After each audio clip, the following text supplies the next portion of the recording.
Good morning friends, welcome to our study channel move on study. तो friends, आज मैं आप लोगों के सामने रेलवे एएलपी टेक्नीशियन का सीबीटी 2 पार्ट 2 टेक्निकल क्वेश्चन, जो कि फ्रेंड्स आप लोगों के बीच में इलेक्ट्रिकल यानी कि इलेक्ट्रीशियन क्वेश्चन आने वाला है। और फ्रेंड्स, मैं आप लोगों के बीच 75 क्वेश्चन को पूरे का पूरे डिस्कस करूंगा, जो कि 23 जनवरी 2019 को थर्ड शिफ्ट में पूछा गया था। इसके साथ साथ मैं और भी एक्स्ट्रा कंसेप्ट को यूज करूंगा। बहुत सारे क्वेश्चन को मैं डिस्कस कर दूंगा एक क्वेश्चन से। ये आप लोगों के लिए काफ़ी फ्रूटफुल होने वाला है। अपकमिंग पेपर जो आप लोगों को होने वाला है, पॉसिबिलिटी आप लोगों को लास्ट अप्रैल या फिर फर्स्ट वीक ऑफ मई में जो पेपर होने वाला है। क्लियर है? तो इससे पहले स्टार्ट करते हैं मोटिवेशनल कोट्स के साथ। जिंदगी में सब कुछ नहीं मिलता, कुछ चीज़ें मुस्कुरा कर छोड़ देनी चाहिए, ये रियलिटी तथ्य है। तो चलिए आज का क्लास स्टार्ट करता हूँ। फर्स्ट ऑफ ऑल क्वेश्चन जनाब देखिए, ये हमारा प्रीवियस ईयर क्वेश्चन होगा, जो कि टेक्निशियल बेस्ड होगा, सीबीटी 2 बेस्ड ऑन होगा। तो देखते हैं किस टाइप्स का क्वेश्चन पूछा गया था आईटीआई ट्रेड इलेक्ट्रिकल में। फर्स्ट ऑफ ऑल क्वेश्चन है जनाब, बड़ी मोटर जनरेटर सेटों में एसी मोटर प्राय होते हैं। तो फ्रेंड, इसका राइट आंसर होगा ए, सिंक्रोनस मोटर होगा। यानी राइट आंसर होगा ऑप्शन नंबर ए होगा, तुल्यकारी मोटर होते हैं। यानी कि देखिए, मैं आप लोग को जो समझाता हूँ ध्यान से देखिएगा। बड़ी मोटर जो जनरेटर होता है, उसमें जो एसी मोटर होता है वह तुल्यकालीन मोटर होता है, यानी सिंक्रोनस मोटर होता है। क्लियर है? मोटर जनरेटर सेट का प्रयोग एसी को डीसी में बदलने के लिए करते हैं। यानी कि मोटर जनरेटर सेट का जो प्रयोग करते हैं वह एसी को डीसी में बदलने के लिए करते हैं। क्लियर है? इस चीज़ को आप लोग ध्यान रखिएगा। और तुल्यकालीन मोटर का एक सामान्य गति जो होता है, यानी एनएस, अगर आप लोग सिंक्रोनस मशीन का निकालते हैं, सिंक्रोनस मशीन उसे कहते हैं, सिंक्रोनस मोटर उसे कहते हैं जो 120 एफ बाई पी पर आधारित होता है, जहाँ पे एफ फॉर फ्रीक्वेंसी होता है, पी फॉर होता है नंबर ऑफ पोल्स होता है। क्लियर है? इसे दोहरा उत्तेजन देना पड़ता है। यह सेल्फ स्टार्टिंग नहीं होता है। इसका प्रचलन विस्तृत शक्ति गुणांक पर होता है। यानी कि फ्रेंड्स, क्वेश्चन आता है, क्वेश्चन अगर आप लोग पूछेगा क्या सिंक्रोनस मोटर सेल्फ स्टार्टिंग होते हैं, तो ये नहीं होता है, याद रखिएगा। क्लियर है? ये नन ये सेल्फ स्टार्टिंग नहीं होता है। तो राइट आंसर होगा ऑप्शन नंबर ए। चलिए अब क्वेश्चन नंबर देखते हैं, बी क्या लिख रहा है। एक विद्युत चालित स्त्री में कुंडली तली की प्लेट तक ऊष्मा का स्थानांतरण मुख्यतः होता है। काफ़ी इजी क्वेश्चन है ये। तो फ्रेंड्स, ऑलरेडी आप लोग देखे होंगे, जो भी इलेक्ट्रिक आयरन होता है उसमें कॉइल में जो ऊष्मा का जो स्थानांतरण होगा चालन विधि से होता है। किस विधि से होता है? चालन विधि से, यानी कि by conduction method. Option number B is the right answer. Clear है? देखिए फ्रेंड्स, मैं आप लोग को बताना चाहता हूँ, जो नाइक्रोम की तार होती है इसमें, यानी कि जो विद्युत स्त्री में जो तार होती है वह नाइक्रोम की तार होती है, जिसमें निकेल की मात्रा होता है 70% और क्रोमियम की मात्रा 30% होता है। इस चीज़ को आप लोग को नोट डाउन कर लीजिएगा। क्लियर है? इसके साथ साथ फ्रेंड्स, आप लोग याद रखिए, तंतु के सिरे पर तांबे की दो पंक्तियाँ संयोजित की जाती है। क्लियर है? और चालन एक ऐसी विधि है जो कि विद्युत का सुचालक होता है। इसके साथ साथ फ्रेंड्स, जैसे अगर आप लोग घर में खाना बनाते हो, तो अगर आप लोग लोहे का स्टील का बर्तन को छूते हैं, तो लास्टिक सिरे तक वो गर्म हो जाती है ड्यू टू कंडक्शन। चलिए नेक्स्ट क्वेश्चन। एक ऐसा उपकरण जो अतिधारा, लघु परिपथ, भू संपर्क दोष की वजह से उत्पन्न होने वाले झटके और आग जैसे विद्युतीय तर्कों में प्रभावित सुरक्षा सुनिश्चित करती है। तो इसका जो राइट आंसर होगा ऑप्शन नंबर बी होगा। देखिए, पूरा ऐसा उपकरण जो अतिधारा, लघु पतन और भू संपर्क, देखिए भू संपर्क दोष की वजह से उत्पन्न होने वाले झटके और आग जैसे विद्युतीय खतरों के लिए प्रभावित सुरक्षा सुनिश्चित करती है, उसे बोलते हैं अर्थ वायरिंग सर्किट ब्रेकर, यानी अर्थ लॉस सर्किट ब्रेकर। इसका फुल फॉर्म देखिए, इससे उसका फुल फॉर्म भी आता है, यानी कि ELCB का फुल फॉर्म आएगा। तो E for earth loss circuit breaker होता है। क्लियर है? तो ऑप्शन नंबर बी को क्लिक कर सकते हैं। क्लियर है? फुल फॉर्म आता है ELCB का, तो अर्थ लीकेज सर्किट ब्रेकर होता है। ये एक प्रकार का ऐसा उपकरण होता है जो अतिधारा, लघु पतन, भू संपर्क दोष की वजह से उत्पन्न होने वाले झटके, आग आदि विद्युतीय खतरों को प्रभावी सुरक्षा से सुनिश्चित करता है। ये वोल्टेज और धारा दोनों पर कार्यरत होता है। क्लियर है? और फ्रेंड्स, याद रखिएगा, इसमें 2 पोल, 3 पोल और 4 पोल पाया जाता है। क्लियर है? चलिए बात करते, देखिए इसमें दो चीज़ होता है। एक होता है ECB। ECB का फुल फॉर्म क्या होता है, आप लोग कमेंट बॉक्स में लिख सकते हैं। बिल्कुल, एयर सर्किट ब्रेकर। एक होता है friends MCB, miniature circuit breaker होता है। क्लियर है? इस चीज़ को भी आप लोग ध्यान रखें। एक होता है MLCB, यानी कि देखिए MLCB का फुल फॉर्म होता है, MLCB का सॉरी, एक होता है ELCB, देखिए अर्थ लीकेज सर्किट ब्रेकर। चलिए नेक्स्ट क्वेश्चन, निम्नलिखित में कौन एक धारा नियंत्रित उपकरण है? तो फ्रेंड्स, ऑप्शन के अकॉर्डिंग देखा धारा नियंत्रित उपकरण, तो ऑप्शन नंबर के अकॉर्डिंग देखा तो राइट आंसर होगा BJT। BJT एक धारा नियंत्रित उपकरण होता है।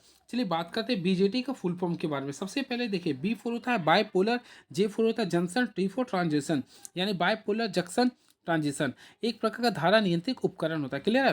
बाकी बात करना चाहते हैं, देखिए बाकी ऑप्शन के अकॉर्डिंग हम लोग बात करना चाहते हैं कि IGBT, मॉसफेट और JEFT, ये तीनों जो होते हैं ये प्रकार वोल्टेज नियंत्रित होते हैं, यानी ये तीनों अगर देखते हैं तो ये वोल्टेज नियंत्रित होते हैं। इस चीज़ को भी आप लोग को नोट डाउन करना पड़ेगा। क्लियर है।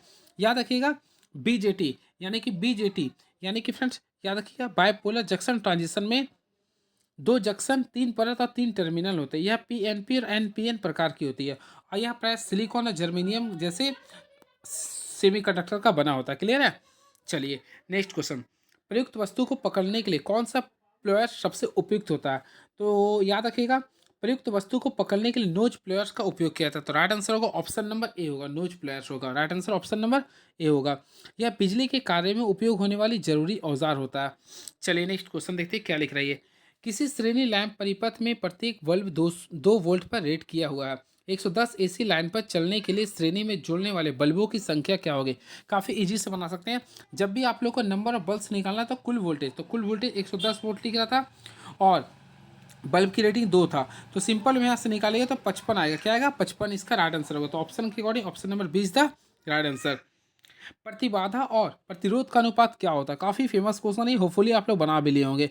तो फ्रेंड्स मैं आप लोगों को बताना चाहता हूँ, देखिए प्रतिबाधा और प्रतिरोध और प्रतिबाधा के अनुपात को बोलते हैं पावर फैक्टर। क्या बोलते हैं? Power factor. तो right answer option number B को क्लिक कर सकते हैं। याद रखिए पावर फैक्टर यानी PF का जो फार्मूला होता है प्रतिबाधा जिसे बोलते हैं इम्पिडेंस यानी कि Z/R रेजिस्टेंस, ये आप लोग फार्मूला को नोट डाउन कर सकते हैं। क्लियर है। और याद रखिए फ्रेंड्स पावर फैक्टर V और I के बीच जो कॉसाइन एंगल बनता है यानी कॉसाइन, अभी जाओ तुम लोग, कॉसाइन होता है। क्लियर है। इस चीज़ को भी आप लोग ध्यान में रखिएगा। पावर फैक्टर को सक्रिय और आभासी शक्ति के अनुपात को भी व्यक्त करते हैं। इसका जो अधिकतम मान होता है पावर फैक्टर का जो अधिकतम वैल्यू होता है 1 होता है। क्लियर है। और RMS मान और औसत मान के अनुपात को फॉर्म फैक्टर कहते हैं। देखिए मैं समझा देता हूँ, अगर क्वेश्चन आता है फॉर्म फैक्टर किसे कहते हैं, तो देखिए इसका ट्रिक है। देखिए RM है ना, तो आप लोग अगर लिखते हैं, देखिए RMS अगर लिखते हैं यानी the ratio of RMS value by average value, यानी एवरेज वैल्यू और RMS वैल्यू को हम लोग डिवाइड करते हैं तो फॉर्म फैक्टर निकलता है। इसका जो वैल्यू होता है 1.1 होता है। क्या होता है? 1.1 होता है। क्लियर है। इस चीज़ को आप लोग ध्यान में रखिएगा। अब पावर फैक्टर का क्या होता है? प्रतिबाधा बटा प्रतिरोध होता है। क्लियर है। इस चीज़ को भी आप लोग को नोट डाउन करना पड़ेगा। चलिए नेक्स्ट क्वेश्चन, अब हम लोग नेक्स्ट क्वेश्चन की ओर मूव ऑन करना चाहते हैं। देखते हैं नेक्स्ट क्वेश्चन हमारे बीच में क्या लिख रही है। तो नेक्स्ट क्वेश्चन आप लोग पूछ रहे हैं, निम्नलिखित में से किस प्रकार के ट्रांसफार्मर में द्वितीयक कुंडली को हमेशा बंद रखा जाता है? तो फ्रेंड्स मैं आप लोगों को बताना चाहता हूँ, धारा ट्रांसफार्मर के द्वितीयक वाइंडिंग को हमेशा बंद रखते हैं। तो द्वितीयक यानी कि राइट आंसर अगर देखा जाए तो ऑप्शन नंबर ए को क्लिक कर सकते हैं। यानी धारा ट्रांसफार्मर को हमेशा क्या करती है? बंद करके रखते हैं। तो ऑप्शन नंबर ए को क्लिक कर सकते हैं। क्लियर है। यदि यह खुला रहेगा तो ट्रांसफार्मर समान रूप से जल जाएगी। और यह एक प्रकार का स्टेप अप ट्रांसफार्मर होता है। यह एक प्रकार कैसा होता है? ये स्टेप अप ट्रांसफार्मर होता है। इसे भी आप लोग को नोट डाउन करना पड़ेगा। क्लियर है। ऐसे इसमें इसके प्राथमिक में बहुत कम टर्न होते हैं। इसका प्रयोग उच्च रूप से उच्च धारा के मापन हेतु किया जाता है। चलिए अब नेक्स्ट क्वेश्चन देखते हैं क्या लिख रहा है। किसी छत के पंखे की गति को कम करने के लिए कम होने का क्या कारण होता है? ये काफ़ी इजी क्वेश्चन है। तो ऑलरेडी फ्रेंड्स आप लोगों को पता हो किसी छत के पंखे में कम गति का मुख्य कारण होता है कैपेसिटर में खराबी। यानी ऑप्शन के अकॉर्डिंग देख सकते हैं तो ऑप्शन नंबर सी को क्लिक कर दीजिए, यानी कि फॉल्ट इन कैपेसिटर। क्लियर है। तो इस चीज़ से आप लोग कर सकते हैं। और यह एक प्रकार का इलेक्ट्रोलाइटिक प्रकार का कैपेसिटर होता है। इसका जो वैल्यू होता है फ्रेंड्स याद रखिए 1.5 यानी 1.5 माइक्रोफैराड से लेके 2.5 माइक्रोफैराड के बीच में होती है। और इसका गति जो होता है 450 RPM तक होती है। घरेलू ग्राहकों को सिंगल फेज की आपूर्ति वोल्टेज प्रदान की जाती है। तो फ्रेंड देखिए घरेलू ग्राहकों को सिंगल फेज की आपूर्ति जो प्राप्त होती है वह 230 वोल्ट होती है। 230 वोल्ट। तो राइट आंसर कीजिए option number A is the right answer. Clear है। और यह याद रखिएगा यह द्वितीयक वितरण लाइन में होता है, यानी कि सेकेंड फेज लाइन में होती है। इसके लिए टोटल 3 फेज और 4 तार प्रणाली का यूज होता है। इस चीज़ को भी आप लोग याद करिएगा। और 3 फेज जो होता है सबसे पहले जो होता है इसके 3 फेज का जो कलर होता है फर्स्ट ऑफ ऑल इसमें होता है लाल कलर। पहला क्या होता है? लाल होता है। उसके बाद आप लोग का कलर इसका होता है पीला। क्या होता है? पीला होता है। उसके बाद जो इसका कलर होता है वह नीला होता है। इस चीज़ को भी आप लोग को नोट डाउन करना पड़ेगा। चलिए अब लोग नेक्स्ट क्वेश्चन देखते हैं। नेक्स्ट क्वेश्चन हमारे बीच में क्या लिख रहा है ये, वोल्ट मीटर का उपयोग किसको मापने के लिए करते हैं? तो वोल्ट मीटर का प्रयोग वोल्टेज को मापन के लिए करते हैं। यानी कि राइट आंसर का दिखाया तो right answer option number D को क्लिक कीजिएगा। वोल्टेज का मापने के लिए वोल्ट मीटर का प्रयोग करते हैं। और इसे हमेशा याद रखिए पैरेलल क्रम यानी समांतर क्रम में हम लोग इसे ऐड करते हैं। समांतर क्रम में इसे ऐड करते हैं। इसके साथ साथ याद रखिएगा प्रतिरोध, तो प्रतिरोध का जो मापन करते हैं वो ओम मीटर से करते हैं। प्रतिरोध का मापन हम लोग ओम मीटर से करते हैं। आधारा का मापन किससे करते हैं? तो आम मीटर से करते हैं। क्लियर है। चलिए अब नेक्स्ट क्वेश्चन देखते हैं आप लोग के बीच में क्या गया। अब देखिए एक धारिता भी आ रहा है यानी कैपेसिटी, तो कैपेसिटी को मापने के लिए हम लोग डी सॉल्टी यहाँ पे लिख देता हूँ, देखिए डी सॉल्टी या फिर वेन ब्रिज या फिर वेन ब्रिज का हम लोग प्रयोग करते हैं। ये सारी चीज़ों को आप लोग नोट डाउन कर लीजिए। नेक्स्ट क्वेश्चन, 50 हर्ट्ज के एक ज्यावरीय प्रत्यावर्ती वोल्टेज का वर्ग मध्य मूल्य यानी आरएमएस मान 200 वोल्ट है, तो इसका अधिकतम मान और तरंग ज्ञात करें। सिंपल वे में आप लोग काफ़ी अच्छे से निकाल सकते हैं। सबसे पहले 50 हर्ट्स है, यानी कि देखा तो ये आप लोग को फ्रीक्वेंसी दिया 50 हर्ट्स दिया है। आप लोग को क्या निकालना है, आरएमएस वैल्यू निकालना है। तो ऑलरेडी फ्रेंड्स आप लोगों को पता है, भी आरएमएस का जो फॉर्मूला होता है वी एम, यानी कि जो वी एम होता है उसको आप लोग √2 से डिवाइड कीजिएगा। क्लियर है। तो इसके अकॉर्डिंग अगर आप लोग देखिएगा तो यहाँ पे आप लोग को वी एम का वैल्यू ऑलरेडी दिया हुआ है। तो सिंपल में हम लोग क्या करेंगे, देखिए यहाँ पे आप लोग इसका value V R M S का वैल्यू क्या दिया, तो देखिए 200 दिया। 200 को हम लोग क्या करेंगे, √2 से केवल मल्टीप्लाई कर दें, तो ये आप लोग का मैक्सिमम वैल्यू को वैल्यू निकाल सकते हैं। तो सिंपल में हम लोग क्या करते हैं, देखिए सिंपल में वी एम निकालना था ना, तो आप लोग क्या कीजिए, वी आर एम एस जो कि 200 दिया था, इसको हम लोग क्या करें √2, तो √2 का वैल्यू होता है 1.414 होता है, इससे मल्टीप्लाई कर देंगे। तो सिंपल में मल्टीप्लाई करते 282.8 वोल्ट आप लोग का राइट आंसर आ जाएगा। तो 282.2 वोल्ट। तो ऑप्शन के अकॉर्डिंग ऑप्शन नंबर बी को क्लिक कर सकते हैं। लेकिन इसका फ्रीक्वेंसी भी निकालना था, तो ऑलरेडी फ्रेंड्स आप लोग पढ़े होंगे फ्रीक्वेंसी जिसे हम ओमेगा कहते हैं। ओमेगा का फॉर्मूला था 2 पाई एफ होता है, यानी फ्रीक्वेंसी लेते हैं। क्लियर है। अब 2 है 2 पाई है, पाई रहने फ्रीक्वेंसी का वैल्यू देखे होंगे तो 50 दिया था। 50 को 2 से मल्टीप्लाई किए होंगे तो 100 आएगा, तो 100 pi is the right answer. अब देखिए पाई का भी वैल्यू आप जानते हैं क्या होता है, 3.14। तो पाई यानी 100 को 3.14 से मल्टीप्लाई किया तो 314 रेडिएशन पर सेकंड आप लोग का आंसर आएगा। तो ऑप्शन के अकॉर्डिंग देखिए तो काफ़ी स्मूथली से होगा, आप लोग ऑप्शन नंबर बी को क्लिक कर सकते हैं। And very next question is now, कौन सा विद्युत का कमजोर चालक है। तो फ्रेंड्स ऑप्शन के अकॉर्डिंग देखा है तो देखिए शुद्ध पानी, एल्यूमिनियम, तांबा या चांदी। तो ऑप्शन के अकॉर्डिंग देखा है तो शुद्ध पानी जो होता है वह विद्युत का सबसे कमजोर चालक होता है। तो ऑप्शन नंबर ए को क्लिक कर दीजिए। क्लियर है। और याद रखिए चांदी जो होता है उष्मा का सबसे अच्छा चालक होता है, यानी silver is the best conductor of electricity. ये आप लोग का नहीं होगा। क्लियर है। इसके साथ साथ याद रखिएगा कॉपर का प्रतिरोधकता 1.64 होती है। चलिए अब नेक्स्ट क्वेश्चन देखते हैं। देखिए ईडी धारा का यानी ईडी करंट का किसी डीसी मशीन के हिस्से में सबसे ज़्यादा नुकसान होता है। तो ये काफ़ी अच्छे से बनाए होंगे। तो याद रखिएगा भंवर धारा जिसे बोलते हैं, भंवर धारा किसी डीसी मशीन के आर्मेचर के हिस्से में सबसे ज़्यादा नुकसान करती है, तो आर्मेचर होगा। तो ऑप्शन के अकॉर्डिंग देखा है तो राइट आंसर होगा आर्मेचर, यानी ऑप्शन नंबर सी को काफ़ी अच्छे से क्लिक कर सकते हैं, आर्मेचर। चलिए इसको डिस्कशन कर देते हैं। सबसे पहले फ्रेंड, चुंबकीय परिपथ में विद्युत वाहक बल के उत्पन्न होने पर धारा का डिस्क प्रवाह क्रूड में होने लगता है। इसकी आकृति भंवर की तरह डिस्क होती है, जिसे भंवर धारा कहते हैं। क्लियर है। इसके कारण होने वाली हानि को एडी लॉस भी कहते हैं। और याद रखिए फ्रेंड इसका जो वैल्यू होता है फॉर्मूला के बेस्ड आता है। नहीं देखिए लॉस होता है पीई का जो वैल्यू होता है, देखिए सबसे पहले के ई करना पड़ेगा, के ई बी, बी एम यहाँ पे स्क्वायर कीजिए, यानी फिर ये आप लोग को मैग्नेटिक फील्ड के बारे में बोल रहा, फिर एफ का फ्रीक्वेंसी का स्क्वायर करना पड़ेगा, फिर थिकनेस का स्क्वायर और भी से वॉल्यूम का, ये होता है फॉर्मूला, इसे आप लोग ध्यान में रखिएगा। चलिए अब नेक्स्ट क्वेश्चन देखते हैं क्या लिख रहा है ये। स्थिर धारा प्रणाली की तुलना में स्थिर वोल्टेज प्रणाली में चार्जिंग के लिए क्या आवश्यक होता है। काफ़ी अच्छा क्वेश्चन है ये, तो याद रखिएगा स्थिर धारा प्रणाली की तुलना में स्थिर वोल्टेज प्रणाली में चार्जिंग के लिए आवश्यक समय घटकर आधा रह जाता है। तो ये आधा रह जाता है। तो ऑप्शन के अकॉर्डिंग देखा तो right answer option number C को क्लिक कर दीजिए। चलिए अब क्वेश्चन नंबर 16 की ओर मूव ऑन करते हैं, देखते हैं क्या लिख रहा है ये। तो क्वेश्चन नंबर 16, प्रतिरोधों के श्रेणी क्रम संयोजन के लिए। तो फ्रेंड्स ऑलमोस्टली आप लोग पढ़े होंगे प्रतिरोधों के श्रेणी क्रम संयोजन में धारा का मान हमेशा क्या होता है, फिक्स होता है। धारा का मान क्या होता है, समान रहती है। तो right answer option number A को क्लिक कीजिए। धारा का मान हमेशा समान रहता है और ऐसे वोल्टेज का मान भिन्न भिन्न होता है। क्लियर है। इसका आप लोग देखिए इस टाइप से आप लोग बनाए भी होंगे, क्लास 10 का ही क्वेश्चन था, इस टाइप से किए होंगे। और इसका जो फॉर्मूला होता है यानी आर इक्विवेलेंट का वैल्यू लिखिएगा तो R1 + R2, यानी जो आप लोग का जितना रेजिस्टेंस दिया था सारे को हम लोग जोड़ देते हैं। क्लियर है। चलिए और आपके घर में आपके जो फ्यूज होता है या फिर आपके घर में जो मेन लाइन जो होता है वह समान सीरीज में होता है। क्लियर है। चलिए अब नेक्स्ट क्वेश्चन, दिए गए आउटपुट और चाल के लिए 220 वोल्ट 50 हर्ट्ज की आवृत्ति की तुलना में एक सर्वविद्युत मोटर को आवश्यकता होगी, यह विकल्प चयन करें। तो याद रखिएगा आपके घर में जो विद्युत जो आता है 220 वोल्ट और 50 हर्ट्ज में आता है। क्लियर है। तो जो 220 जो वोल्ट होता है, 50 जो फ्रीक्वेंसी होता है वह निम्न वोल्टेज और निम्न आवृत्ति की होता है, यानी कि low voltage and low frequency की होगा। यानी राइट आंसर देखा तो ऑप्शन नंबर सी को क्लियर कीजिएगा। आपके घर में जो वोल्टेज आता है वो 220 वोल्टेज आता है, इसका मिनिमम होता है अब 50 हर्ट्स होता है। ये आप लोग का यानी कि वोल्टेज यानी लो वोल्टेज हो गया, आइए लो फ्रीक्वेंसी के बेसिस पे आता है। इस चीज़ को आप लोग को ध्यान में रखना पड़ेगा। क्लियर है, काफ़ी इंपॉर्टेंस है ये सारे पेपर के लिए। याद रखिएगा, यूनिवर्सल एक सिंगल फेज एसी सप्लाई पर संचालित होती है, और इसके साथ साथ यूनिवर्सल जो होता है वह एसी और डीसी दोनों पर सप्लाई होता है। चलिए, अब नेक्स्ट क्वेश्चन क्या लिख रहा है देखते हैं। एक 60 माइक्रो एम्पियर मीटर का प्रतिरोध 100 ओम है। यदि मीटर से 100 माइक्रो एम्पियर की धारा मापनी है तो शंट से प्रवाहित होने वाली धारा का मान क्या होगा। तो काफ़ी अच्छे से आप लोग सॉल्व किए होंगे। तो देखिए, आप लोग को फॉर्मूला बेस्ड करना है। तो हम लोग सबसे पहले देखेंगे यहाँ पे वैल्यू, तो हम लोग आर एम का वैल्यू निकालेंगे। तो सिंपल है, हम लोग आर एम का वैल्यू देख रहे होंगे तो 100 ओम दे रहा है, तो हम लोग 100 ओम कर दिए। क्लियर है, और आई यानी कि करंट अगर देख रहे होंगे तो ये भी आप लोग को लिखा 100 माइक्रो एम्पियर दे रहा है, ये लिख दिए। अब अगर इसे आप लोग तोड़िए तो 100 लिख दिए, माइक्रो का वैल्यू मिली है, तो यहाँ पे 10⁻³ एम्पियर दिए होंगे। क्लियर है, अब यहाँ पे हम लोग को एक चीज़ और वैल्यू दे रहा, यहाँ पे देखिए करंट यानी आई एम का वैल्यू अगर टोटल देखिए तो 60 माइक्रो एम्पियर मिली, तो माइक्रो लिखा तो 10⁻6 एम्पियर लिखेंगे। क्लियर है, अब इसी के अकॉर्डिंग हम लोग शंट के लिए बोल रहा, तो सिंपल वे में देखिए जब भी शंट के लिए वैल्यू निकालेगा तो ऐसा निकालने के लिए हम लोग क्या करते हैं, आई में से हम लोग आई जो आप लोग का एम दिया हुआ उसे माइनस करेंगे। क्लियर है, आई एम वाला को माइनस करेंगे, तो ऑलरेडी आप लोग देख रहे हैं आई का वैल्यू कितना दिया था, ये 100 था, और आई एम यानी कि आई एम का वैल्यू लिख रहा था सिंपल वे में आप लोग को बीच लिया था 6। देखिए टोटल मैं लिख देता हूँ। देखिए सबसे पहले आई करंट का वैल्यू आप लोग का अगर देखे होंगे तो 100, देखिए मैं मिली में था तो 100 लिख दिया हूँ, 100 गुना 10⁻³ लिख दिया हूँ।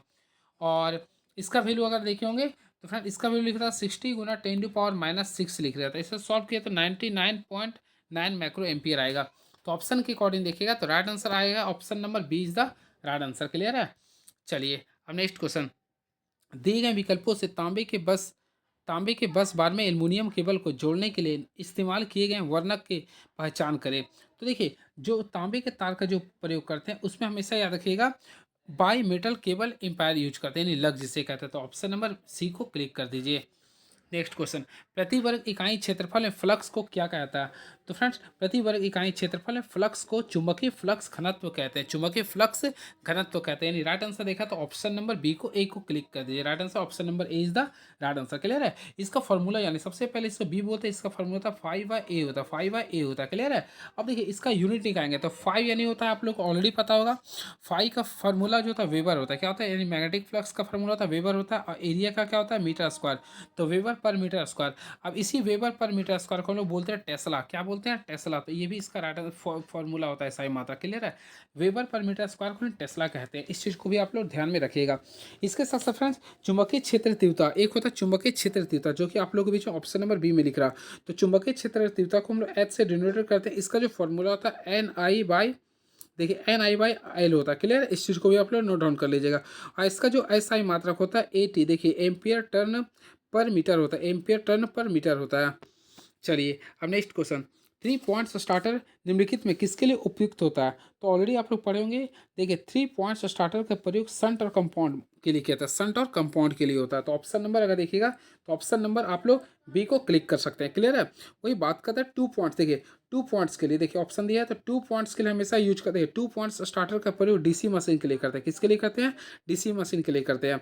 और 3 पॉइंट्स स्टार्टर में मोटर को स्टार्ट करने के लिए 3 टर्मिनल को आवश्यकता होती है।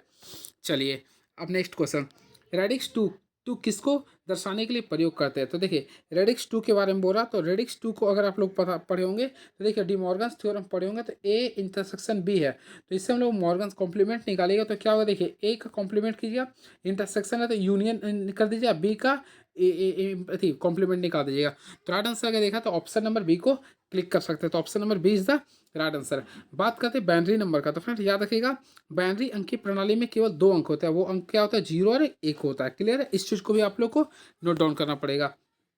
चलिए नेक्स्ट क्वेश्चन, ट्रांजिस्टर का कार्य, ट्रांसफार्मर का कार्य किस सिद्धांत पे कार्य करता है। काफ़ी इजी क्वेश्चन है, तो ऑलरेडी फ्रेंड्स आप लोग पढ़े होंगे। ट्रांसफार्मर एक प्रकार का स्टैटिक डिवाइस है जो प्रिंसिपल ऑफ म्यूचुअल इंडक्शन पे कार्य करता है। क्लियर है, तो ऑप्शन के अकॉर्डिंग देखा तो principle of mutual electromagnetic induction, right answer option number B को क्लिक कर सकते हैं। क्लियर है, ये एक प्रकार का अस्थैतिक यंत्र होता है और इसमें घर्षण हानि शून्य होते हैं। क्वेश्चन आता है कि इसमें फ्रिक्शन लॉस कितना, तो इसमें हमेशा याद है घर्षण हानि शून्य होती है। इसके साथ साथ फ्रेंड्स याद रखना, इसकी क्षमता जो होती है वह 97 से लेकर 99% तक होता है। इसका क्षमता जो होता है 97 से 99% होती है। और इसमें याद रखें करंट और वोल्टेज में परिवर्तन होती है, करंट और वोल्टेज में परिवर्तन होती है, यानी धारा और धारा और वोल्टेज में परिवर्तन होते हैं, लेकिन शक्ति और आवृत्ति में कोई परिवर्तन नहीं होते। शक्ति और आवृत्ति का स्थानांतरण होता है। क्लियर है? इस चीज़ को भी आप लोग को ध्यान में रखना पड़ेगा। नेक्स्ट क्वेश्चन, एम्पियर टेप आमतौर पर बना होता है, तो एम्पियर टेप आमतौर पर वर्निश क्रैम्बिक का बना होता है, वर्निश क्रैम्बिक का। तो राइट आंसर देखा तो ऑप्शन नंबर बी को काफ़ी अच्छे से क्लिक कर सकते हैं। Option number B is the right answer. चलिए, निम्नलिखित में कौन सा संयोजन में उभयनिष्ठ उदासीन बिंदु होता है? काफ़ी अच्छा क्वेश्चन है ये। तो मैं आप लोगों को बताना चाहता हूँ, स्टार कनेक्शन में उभयनिष्ठ बिंदु होते हैं। तो right answer option number A को क्लिक कर सकते हैं। क्लियर है? चलिए, इसी उभयनिष्ठ बिंदु कहते हैं, यानी कि स्टार बिंदु को हम लोग क्या बोलते हैं? उभयनिष्ठ बिंदु कहते हैं। याद रखिए फ्रेंड्स, न्यूट्रल तार का साइज फेज तार से आधा होता है, और स्टार से 3 फेज 4 तार प्रणाली विकसित होती है। और देखिए, मैं आप लोग को बता देना चाहता हूँ, देखिए स्टार से जो होता है वह 3 फेज, मैं लिख देता हूँ, स्टार से आप लोग का 3 फेज और 4 तार प्रणाली उत्पन्न होती है। ये क्वेश्चन पेपर में पूछता है हमेशा। क्लियर है? और देखिए, इसके साथ साथ स्टार में जो VL होता है, वोल्टेज जो होता है आप लोग का √3 VPH होता है। ये भी आप लोग के लिए काफ़ी इंपॉर्टेंट होता है। इसमें याद रखिएगा, IL बराबर क्या होता है? IPH होता है। ये भी काफ़ी इंपॉर्टेंट क्वेश्चन है। क्लियर है? चलिए, अब नेक्स्ट क्वेश्चन, एक मल्टीमीटर किसे माप नहीं सकता है? सबसे पहले फ्रेंड्स मैं आप लोग को बताना चाहता हूँ, एक मल्टीमीटर को हम लोग AVO भी मशीन कहते हैं, यानी एक मल्टीमीटर को AVO मशीन भी कहते हैं। अब देखिए, A4 होता है, देखिए मैं आप लोग को बताना चाहता हूँ, A4 होता है फ्रेंड्स आमीटर। A4 क्या होता है? आमीटर, यानी कि जो विद्युत धारा की प्रबलता को मापता है। क्लियर है? V4 होता है वोल्ट मीटर, जो पोटेंशियल डिफरेंस को मापता है, यानी कि आप लोग को वोल्टता को मापता है। क्लियर है? इसके साथ साथ O4 होता है ओम मीटर, जो कि प्रतिरोध को मापता है। ये 3 चीज़ को मापता है मल्टीमीटर। क्लियर है?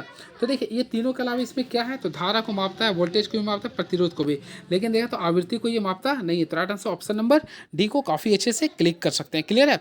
अब देखिए, आवृत्ति को जो मापता है उसे बोलते हैं आवृत्ति मीटर, यानी आवृत्ति को जो मापता है उसे बोलते हैं आवृत्ति मीटर बोलते हैं। ये आप लोग काफ़ी अच्छा क्वेश्चन था, इसे भी नोट डाउन कर लीजिएगा। क्लियर है? चलिए, अब नेक्स्ट क्वेश्चन, जीवन रक्षक प्रणाली के लिए निम्नलिखित में से किस प्रकार की विद्युत आपूर्ति अनिवार्य है? तो फ्रेंड्स मैं आप लोगों को बताना चाहता हूँ, जीवन रक्षक प्रणाली के लिए मुख्य रूप से यूपीएस की आवश्यकता होती है। यूपीएस, तो right answer option number C को क्लिक कर सकते हैं। क्लियर है? अब देखिए, यूपीएस से प्रकार मुख्य घटक बैटरी होता है। क्लियर है? चलिए, अब एक बात करना चाहता है पीडीएमएस का। तो पीडीएमएस का फुल फॉर्म होता है प्लांट डिजाइन मैनेजमेंट सिस्टम होता है। नेक्स्ट क्वेश्चन, एक स्क्वायरल केज रोटर क्या होती है? तो ऑलरेडी फ्रेंड्स मैं आप लोगों को बताया था, एक स्क्वायरल फेज रोटर में अग्र वलय यानी एंड रिंग और रोटर संचालन के बीच अस्थायी रूप से लघु पतित होते हैं। तो ऑप्शन के अकॉर्डिंग देखा तो right answer option number B को काफ़ी अच्छे से क्लिक कर सकते हैं। Option number B is the right answer. Clear है? इसमें याद रखिए, इसमें कॉपर और एल्युमिनियम के बार का प्रयोग किया जाता है। चलिए, very next question is now, किसी अर्धचालक में हीट सिंक का कार्य किसको नियंत्रित करना होता है? तो मैं आप लोगों को बताना चाहता हूँ, किसी अर्धचालक में हीट सिंक का कार्य होता है तापमान बढ़त को कंट्रोल करना। तापमान, तो ऑप्शन के अकॉर्डिंग देखिए तो ऑप्शन नंबर ए को काफ़ी अच्छे से क्लिक कर सकते हैं। देखिए, सिंक का कार्य ही होता है, वो क्या होता है? तापमान को कंट्रोल करना। क्लियर है? और हीट सिंक एक प्रकार का थर्मल प्रतिरोध होता है, या एल्युमिनियम के साथ साथ कॉपर या उष्मा के एक अच्छे चालक होते हैं। क्लियर है? चलिए, अब नेक्स्ट क्वेश्चन, वाट लियोनार्ड नियंत्रक क्या है? तो देखिए मैं आप लोग को बताना चाहता हूँ, वाट लियोनार्ड एक प्रकार का वोल्टेज नियंत्रक विधि होता है, यानी कि एक प्रकार का वोल्टेज नियंत्रक विधि होता है। यानी राइट आंसर देखा है तो ऑप्शन नंबर सी को काफ़ी अच्छे से क्लिक कर सकते हैं। और इसका प्रयोग हमेशा याद रखिए डीसी शंट मोटर में किया जाता है। SMPC, ये क्वेश्चन आता है। तो देखिए, क्वेश्चन तो सब आया हुआ ही है, लेकिन फिर से मैं बता रहा हूँ। देखिए, SMPC का पूरा रूप, तो फ्रेंड्स इसका पूरा रूप होता है switch mode power supply. Switch mode power supply होता है। क्लियर है? अब देखिए, आजकल कंप्यूटर आदि में देखते होंगे switch mode power supply box का प्रयोग किया जाता है। इसके लिए AC आपूर्ति, देखिए इसके लिए जो AC आपूर्ति होना चाहिए वह 230 वोल्ट होना चाहिए। कितना होना चाहिए? 230 वोल्ट होना चाहिए। और देखिए, इसका कार्य होता है ना, इसके AC वोल्टेज को डायरेक्टली किस में बदलता है? DC वोल्टेज में बदलता है। क्लियर है? इस चीज़ को भी आप लोग को ध्यान में रखना पड़ेगा। और ये जो वर्क करता है, ये डॉपलर लीकेज करंट पे कार्य करता है। क्लियर है? ये सॉरी, ये जो वर्क करता है चॉपर सिद्धांत पे कार्य करता है, यानी चॉपर सिद्धांत पे कार्य करता है। चलिए, अब नेक्स्ट क्वेश्चन देखते हैं। नेक्स्ट क्वेश्चन क्या है? इन 32, 3 फेज वाली प्रेरण मोटर के प्रत्येक फेज का वाइंडिंग के बीच त्रिकोणीय चरण क्या है? काफ़ी इजी क्वेश्चन है। तो तीनों फेज वाली प्रेरण मोटर के बीच जो कोण जो बनता है फ्रेंड 120 डिग्री बनता है, 120 डिग्री। तो right answer option number A को काफ़ी स्मूथली से कर सकते हैं। क्लियर है? इसके साथ साथ याद रखना, यह प्राय 3 फेज वाइंडिंग स्टार या डेल्टा का प्रयोग किया जाता है। और याद रखिए, इसके लिए फार्मूला अगर हम लोग लिखते हैं तो NS का फार्मूला आप लोग होपफुली लिख लेंगे, 120 F/P होता है।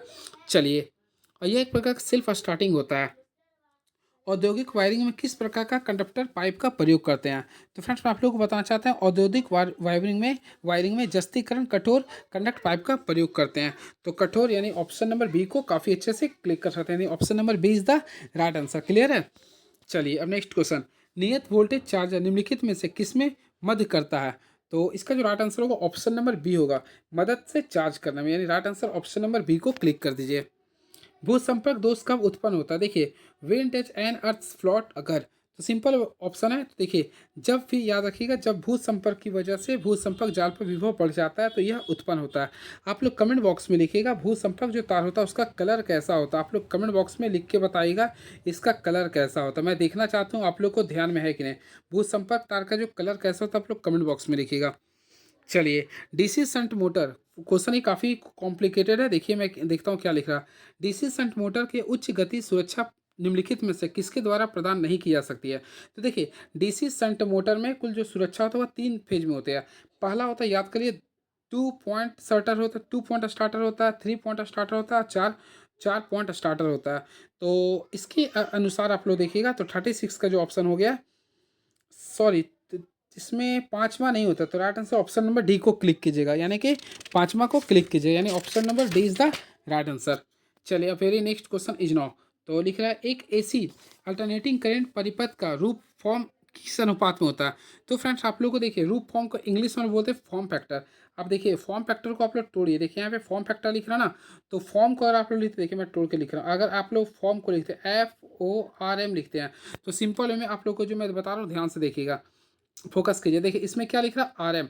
तो इसको अगर हम लोग रेशियो में लाते हैं तो सिंपल वे में क्या कीजिए, देखिए इसमें लिखिएगा आर एम एस का वैल्यू, यानी R M S value by average value कीजिए, यानी आर एम एस वैल्यू को हम लोग एवरेज वैल्यू से डिवाइड करते हैं तो आप लोग का जो वैल्यू आता है फॉर्म फैक्टर का आता है। तो सिंपल वे में 37 का राइट आंसर देखिएगा। तो ऑप्शन नंबर देखा जाए तो ऑप्शन नंबर बी को काफ़ी स्मूथली से क्लिक कर सकते हैं। क्लियर है? अब देखिए मैं आप लोग को बताना चाहता हूँ फॉर्म फैक्टर का फॉर्मूला, तो आप लोग पता चल गया, यानी कि आर एम एस वैल्यू बटा एवरेज वेलोसिटी। ऑलरेडी आप लोग को देखिए भी आर एम एस में लिख देते हैं, भी आर एम एस पे क्या लिखिएगा, भी एवरेज लिखिएगा। क्लियर? अब देखिए भी आर एम एस का जो वैल्यू होता है 0.707 होता है, 0.707 वोल्ट होता है, और उसी प्रकार एवरेज का होता है 0.637 होता है। अगर इसे डिवाइड कीजिए तो 1.11 आएगा, 1.11 आएगा। तो ये होता है फॉर्म फैक्टर का वैल्यू होता है। क्लियर है? उसी प्रकार एक होता है पीक फैक्टर। तो देखिए एक होता है पीक वैल्यू, तो हम लोग उसे बोलते हैं केपी बोलते हैं। केपी का वैल्यू निकालना चाहिएगा तो मैक्सिमम वैल्यू बटा आरएमएस होता है, तो मैक्सिमम वैल्यू को हम लोग बोलते हैं वीएम, और आरएमएस के लिए भी आरएमएस कीजिएगा। क्लियर? अब इससे डिवाइड कीजिएगा तो जस्ट अपोजिट कर दीजिए, तो इसका राइट आंसर जो है 1.144, यानी ये जो वैल्यू आता है केवल √2 के बराबर आता है। क्लियर है? तो पीक वैल्यू का होता है वैल्यू √2 के बराबर, यानी 1.414 होता है, और फॉर्म फैक्टर का वैल्यू होता है 1.11 के बराबर होता है। क्लियर है? इसे नोट डाउन कर लीजिएगा। चलिए नेक्स्ट क्वेश्चन, सीआरओ। सीआरओ का उपयोग किस सीमा तक की आवृत्ति को मापने के लिए किया था?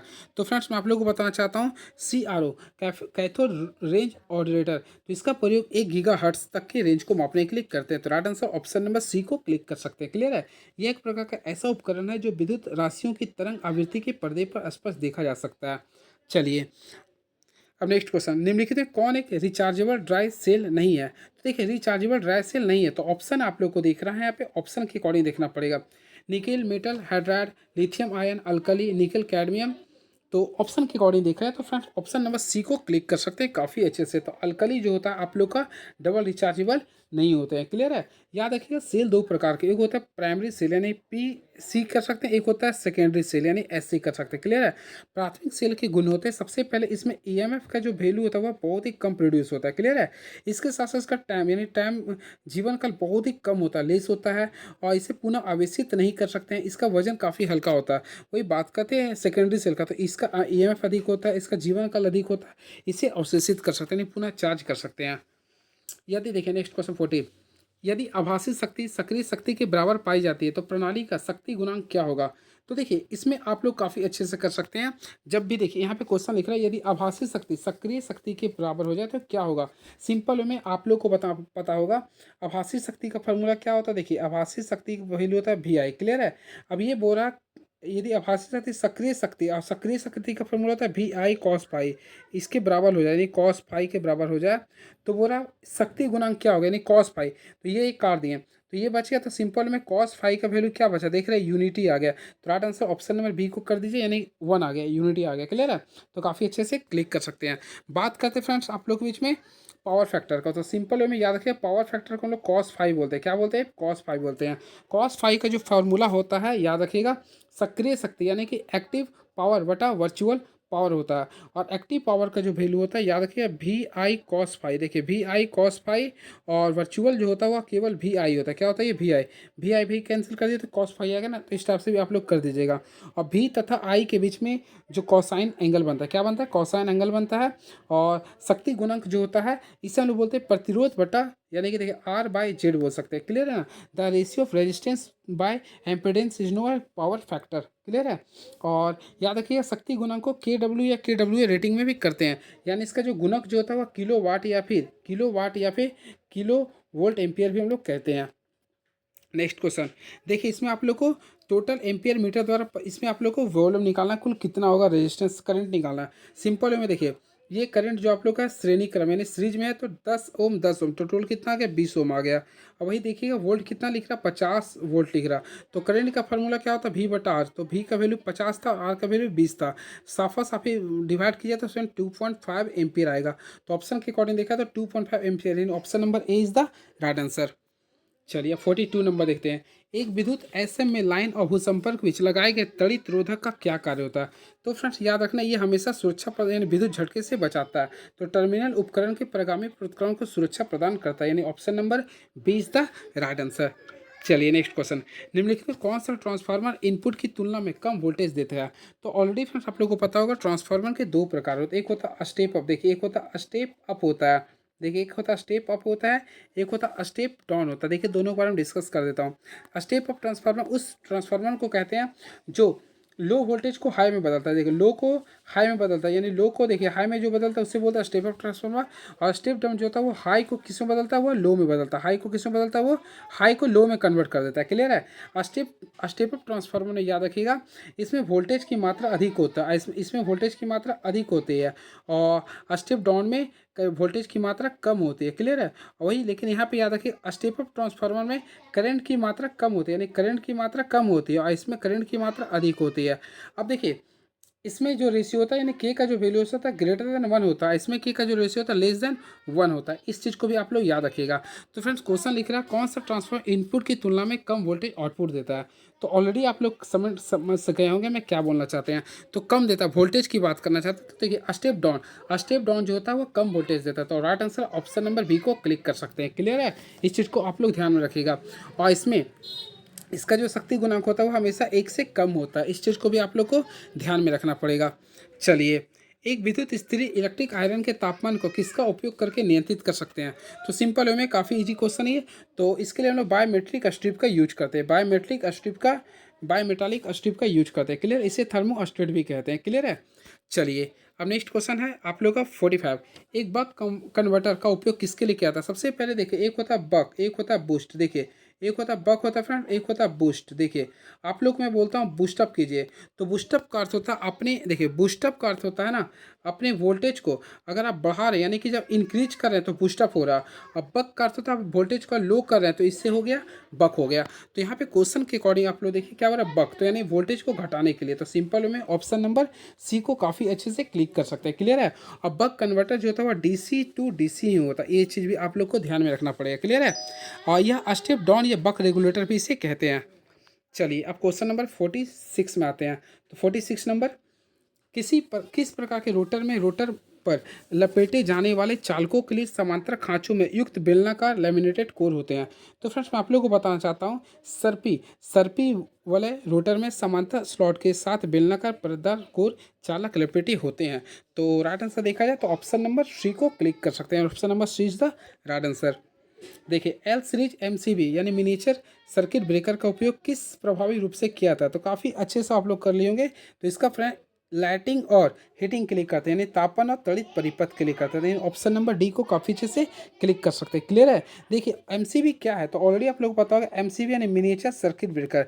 मिनिएचर सर्किट ब्रेकर एक प्रकार का ऑटोमेटिक युक्ति है जो परिपथ को ओवरलोड और शॉर्ट सर्किट से बचाती है। क्लियर है। इसका जो रेटिंग होता है फ्रेंड याद रखें 0.5 एम्पियर से 60 एम्पियर के बीच में होती है। क्लियर है, याद भी आप लोग रखिएगा। दशमलव प्रणाली में 5 का बाइनरी समकक्ष क्या होगा। सबसे पहले 5 को अगर लिखना चाहते हैं, देखिए 5 को लिखिएगा ना, तो बाइनरी के लिए तरीका होता है। देखिए मैं आप लोग को भी डिस्कस, सबसे पहले आप लोग 1 लिखिएगा, फिर देखिए 2 होता है, फिर 4 होता है, फिर 8 होता है, 16 होता है, फिर 32 स्टेप से चलता जाता है। तो आप लोग को इस प्रकार का यूज करते हुए 5 लाना है। तो सिंपल वे में देखिए आप लोग कुछ मत कीजिए। देखिए अगर आप लोग ये 4 का यूज करते हैं तो 4 और ये 1 का यूज करते हैं, क्या आ जाएगा 5 आ जाएगा। तो ये जो 4 है तो फ्रेंड 4 के जब हम लोग क्या करेंगे 1 लिख देंगे। क्लियर है। और ये 1 है तो 1 के जब हम लोग क्या करें 1 कर देंगे। क्लियर है, क्योंकि 4 और 1 क्या आता है 5 आता है। और जहाँ पे जिसका हम लोग यूज नहीं किए उसके आप लोग 0 कर देंगे। तो देखो 1 0 1, अब यहाँ पे ये कर देंगे यानी 1 0 1। तो 1 0 1 ऑप्शन के अकॉर्डिंग देखिए तो ऑप्शन नंबर डी को काफ़ी अच्छे से क्लिक कर सकते हैं। क्लियर है। चलिए अब देखना चाहते हैं नेक्स्ट क्वेश्चन हमारे बीच में क्या लिख रहा है ये। तो नेक्स्ट क्वेश्चन लिखा है 3 बिंदु स्टार्टर की तुलना में 4 बिंदु स्टार्टर का मूल अंतर क्या है। देखिए 3 बिंदु स्टार्टर की तुलना में 4 प्लांटर स्टार्टर में मूल अंतर ये होता है कि 4 प्लांटर स्टार्टर में होल्डिंग कॉइल को सन क्षेत्र में परिपथ से हटा देते हैं। तो ऑप्शन के अकॉर्डिंग देखा तो right answer option number B को क्लिक कर सकते हैं। क्लियर है। देखिए 3 पॉइंट स्टार्टर का प्रयोग मोटर को चालू करने एवं चलाने के लिए किया जाता है और 3 पॉइंट स्टार्टर का प्रयोग डीसी शंट मोटर में किया जाता है। क्लियर है। चलिए अब नेक्स्ट क्वेश्चन 50 में आ चुके हैं। यदि किसी एसी में मेन ओवर स्विच पर वोल्टेज मापी जाए तो मीटर पर पाठ्यक्रम क्या होगा। ये फेमस क्वेश्चन होपफुली आप लोग बना भी लिए होंगे। तो फ्रेंड्स अगर आप लोग पढ़ते आ रहे हैं तो काफ़ी अच्छे से एसी वोल्टेज का जो मेन पावर जो होता है मीटर होता है 230 वोल्ट होता है। 230 वोल्ट होता है और हर्ट्स में बात करते हैं तो 50 हर्ट्स होता है। ये आप लोगों को क्वेश्चन पूछता है और ये काफ़ी इंपॉर्टेंस होता है। क्लियर है, याद रखिएगा। तो फ्रेंड इसके साथ साथ याद रखिए ओपन परिचय में सापेक्ष धारा का मान 0 होता है। क्लियर है। चलिए अब क्वेश्चन नंबर 51 की ओर चलते हैं। निम्नलिखित में कौन सा मॉस सोल्डरिंग तकनीक का प्रयोग नहीं है। तो मॉस सोल्डरिंग तकनीक का प्रयोग नहीं है। तो ऑप्शन के अकॉर्डिंग देखा है तो फ्रेंड्स ऑप्शन नंबर हम लोग अगर चलना चाहते हैं तो देखिए drag soldering, deep soldering, iron soldering. तो देखिए आयरन सोल्डरिंग जो होता है वह मॉस सोल्डरिंग का तकनीक का प्रकार नहीं है। तो ऑप्शन नंबर सी को काफ़ी अच्छे से क्लिक कर सकते हैं। तो 51 का ऑप्शन नंबर सी होगा। क्लियर है। और वही ड्रैग सोल्डरिंग जो होता है डीप सोल्डरिंग और वेब सोल्डरिंग मॉस सोल्डरिंग के प्रकार होते हैं। तो देखिए मॉस सोल्डरिंग के कौन कौन प्रकार होते हैं तो ड्रैग सोल्डरिंग होते हैं। क्लियर है। उसके साथ साथ डीप सोल्डरिंग होते हैं, इसके साथ साथ वेब सोल्डरिंग होते हैं। ये तीनों उसके प्रकार होते हैं। चलिए अब नेक्स्ट क्वेश्चन देखते हैं क्या लिख रहा है ये। प्रेरण मोटर की गति निम्नलिखित में से किसके बढ़ने पे थोड़ी सी कम हो जाती है। काफ़ी अच्छा क्वेश्चन ये। तो प्रेरण मोटर की गति भार के बढ़ने पर थोड़ी सी कम हो जाती है। तो राइट आंसर कीजिए तो ऑप्शन नंबर डी को काफ़ी स्मूथली से कर सकते हैं। क्लियर है। और फ्रेंड्स याद रखिएगा इसमें सिर्फ 3 फेज एसी करंट की जरूरत होता है। तो right answer option number D को क्लिक कीजिए। बस कुछ क्वेश्चन बचा हुआ है और आप लोग बताइएगा कैसा लग रहा है। क्या आप लोग को और नीड है कि नहीं आगे वाला क्लास का। केबल में अंतः परिरक्षकों का उपयोग किस लिए किया जाता है। तो फ्रेंड्स आप लोग बताना चाहता हूँ केबल में अंतः परिरक्षकों का प्रयोग उचित तनाव वितरण के लिए किया जाता है। तो right answer option number A को क्लिक कीजिए। And very next question is now nickel iron सिल का धनात्मक प्लेट किसकी बनी होती है। काफ़ी फेमस क्वेश्चन है ये। तो निकेल आयरन सिल का प्लेट जो होता है धनात्मक प्लेट है, जैसे निकेल हाइड्रोक्साइड का बना होता है। तो निकेल हाइड्रोक्साइड तो ऑप्शन नंबर सी को काफ़ी स्मूथली से क्लिक कर सकते हैं। और फ्रेंड इसका ईएमएफ का वैल्यू जो होता है याद रखिए 1.4 वोल्ट होता है। 1.4 वोल्ट होता है और इसका जीवन काल 5 वर्ष से भी कम होता है। क्लियर है। और इसके साथ साथ इसमें पोटेशियम हाइड्रोक्साइड का भी प्रयोग होता है, यानी कि पोटेशियम हाइड्रोक्साइड का इलेक्ट्रोलाइट्स का भी प्रयोग किया जाता है।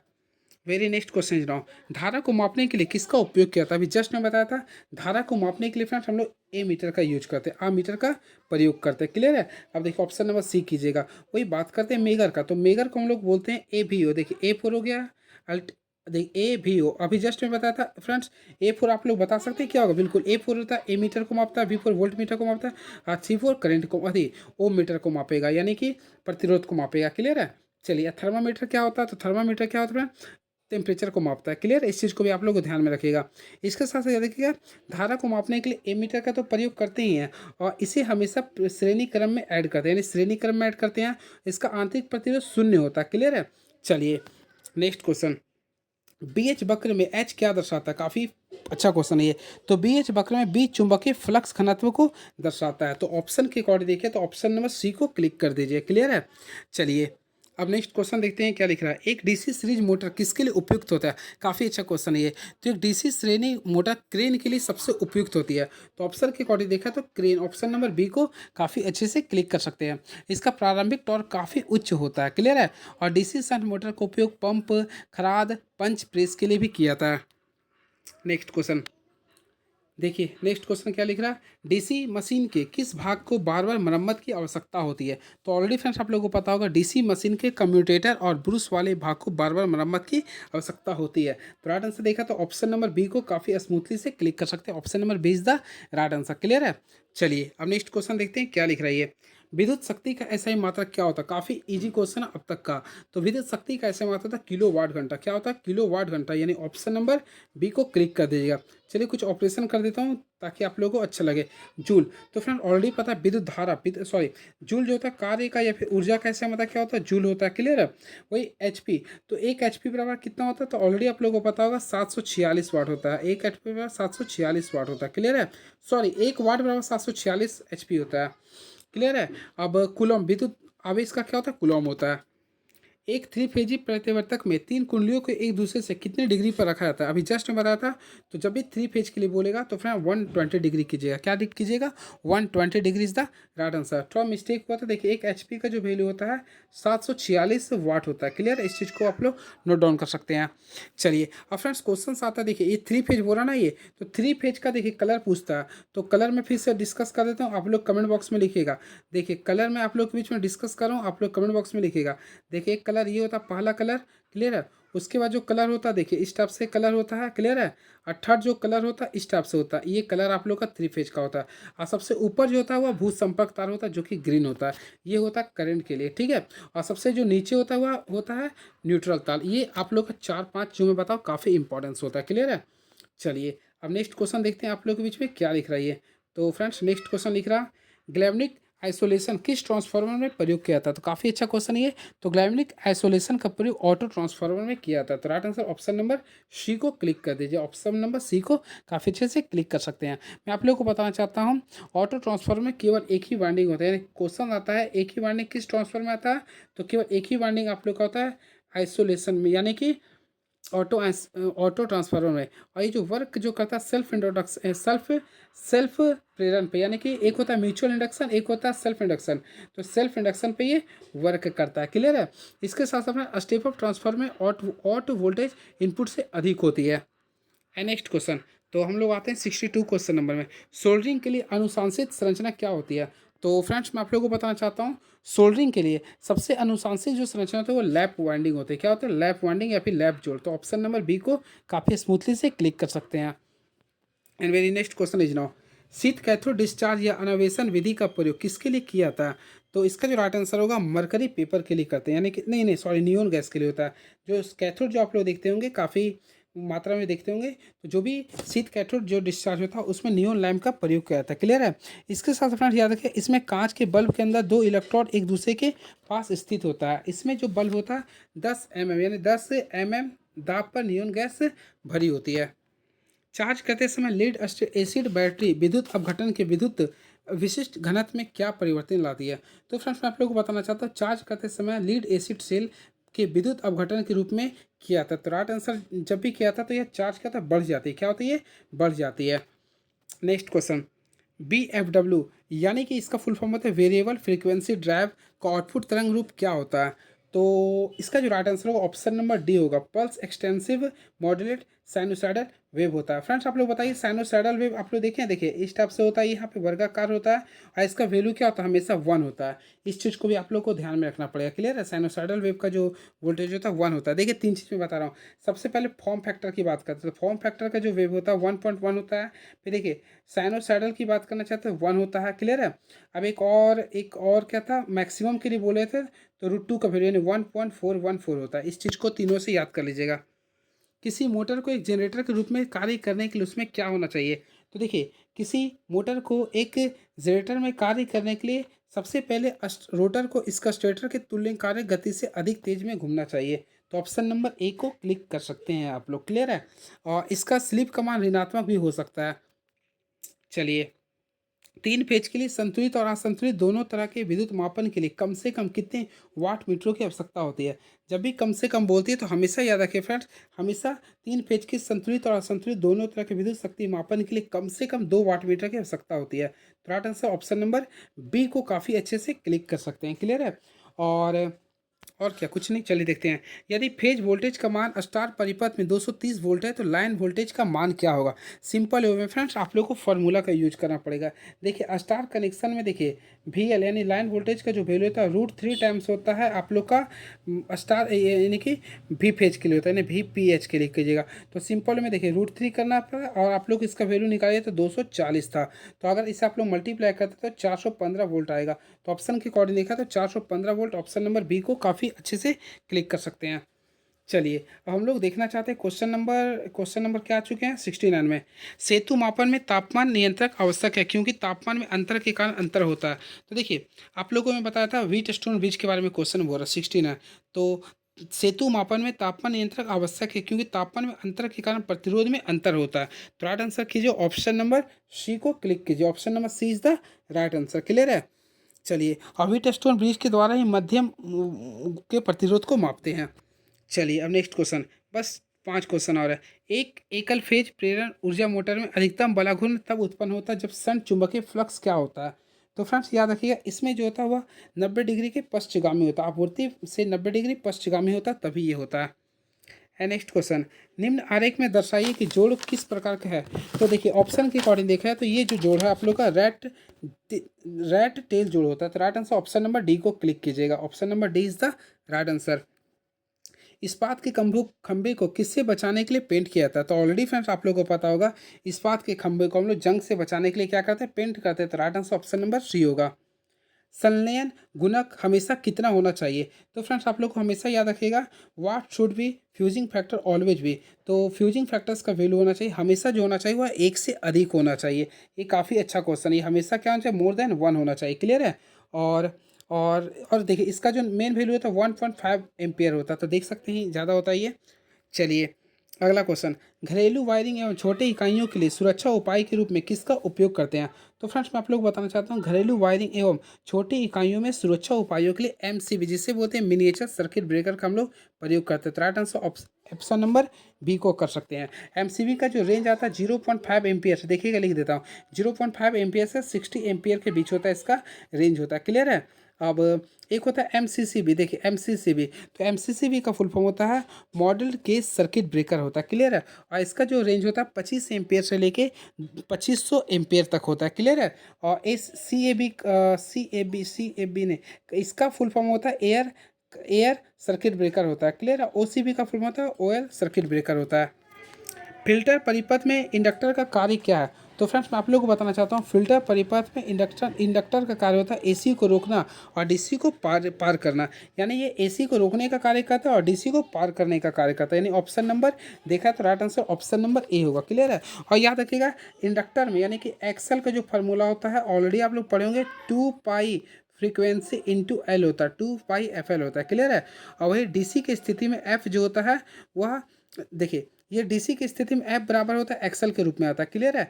और हाँ ठीक है। और ये डीसी के रूप में 0 आता है। क्लियर, यानी डीसी में कोई रुकावट नहीं होता लेकिन एक्सी में एक्सल के काम बाधा होती है। वही बात करना चाहते हैं। देखिए सिंपल में फिर से बताओ, देखिए ये आप लोग का एक्सल के बारे में बता रहा हूँ फॉर एसी करंट में। तो एक्सल का जो वैल्यू होगा 2 पाई FL होगा, 2 पाई FL होगा। क्लियर है।